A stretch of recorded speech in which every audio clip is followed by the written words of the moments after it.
goes to Washington and finds girls. He promises to spank no one, 'cause that's a crime unless you hire a professional. Stormy does it all over again and again in his nightmares. Wearing a diaper, Spanky runs down the street in this nightmare crying for mommy. Go, Spanky, go! After a Nobel-winning black president, Spanky takes the cake, and even Jay Leno wants to come back and take over his chair of mirth. A gold mine for all comedians.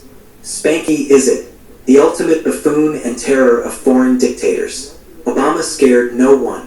Republican hawks like Spanky are international experts in causing nightmares for America's enemies, who adore brinkmanship but are a hair away from domestic meltdowns.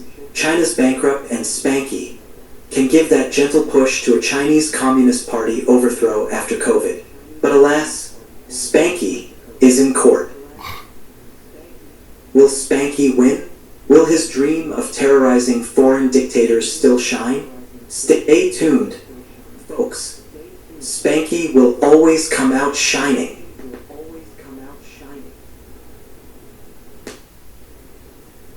Spanky Trump is bound to win, 'cause politicians without venom are losers. Joe knows. Joe is trying to fight for his White House seat, but Spanky has convinced many Americans that a dictator/strongman works better than any democracy. Go, Spanky, go! Without a doubt, Spanky is going places. Spanky went to Washington and discovered that the dictator political persona was highly effective in scaring foreign dictators. After a Nobel-winning black president drank tea and ate watercress sandwiches with them and their families. The black president was very sweet and, while certainly tough enough, didn't actually intimidate or scare anyone. Spanky sends a message of severe insanity, and one small push would be enough to set Spanky off. Look what he did to NATO. He condemned it. Unleashing Spanky on China and Russia would be hilarious. Russia was purchased online by China recently to keep Russia's gas flowing and the Russian economy strong. China is actually broke. Their working-class real estate bubble crashed and their domestic consumption is substandard.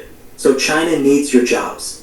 Let's unleash Spanky and watch the Chinese communist leaders get attacked by their public for shabby COVID policies and widespread joblessness, as well as serious depreciation of personal Chinese domestic real estate.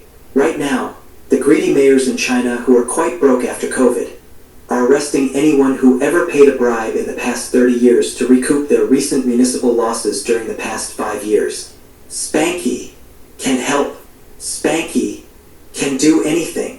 Spanky can help China's emperor discover himself. Spanky can do anything.